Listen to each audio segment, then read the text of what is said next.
তোদের একটি লাশ, তোদের একটি পাপের ঘোড়া পড়ে গেছে। আমি আসছি, জয় ভোলানাথ।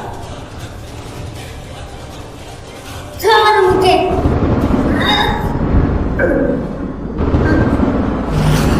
তোকে ছাড়বো তো একবার আমার চিন্তা করেছিলি, ভয় করেছি কিনা?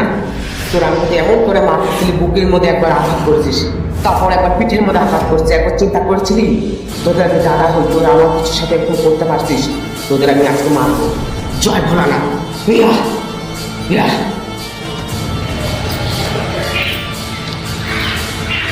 ইয়া। তোরা কিছু কোশিস করিস না, কিন্তু আজ তোরা মরবি। তোরা যেভাবে আমার পিঠে বুকে আঘাত করছিস, তোদের একটা হিসাব আমি আজ নিব। দেখ, ইচ্ছাধারী না গেলেন দেখে নে, না গেলে ইন্তকাম দেখে নে।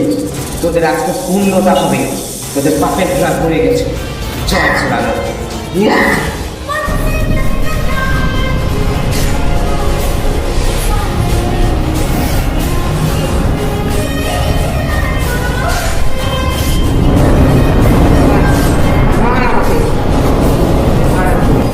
মা, কি হলো? কি হলো? ভয় পেয়ে গেছিস? চল মা, তোরা কখনো মারতে পারবি না আমাকে। বললাম না তোদের পাপের ঘোড়া ঘুরে গেছে, পাপের ঘোড়া ঘুরে গেছে। যখন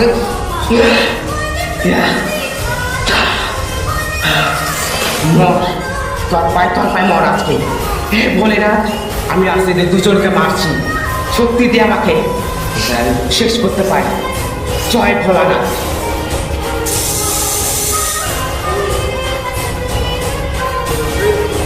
আমাকে যেতে হবে।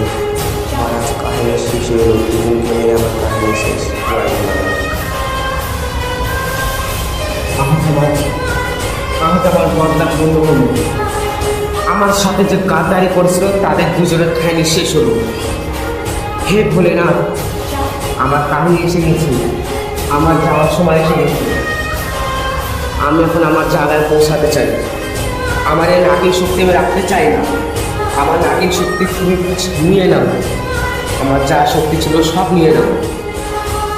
আমার বোনকে কেড়ে নিয়েছে, তাকেও আমি মেরে দিয়েছি। যে ভুল করবে ওরকমই পাবে। আবার নতুন নাগিনের কাহিনী নিয়ে আমরা ফিরে আসবো। যে দেশের আমাদের বদনাম করবে তাকে ছাড়বো না। জয় ভোলানাথ।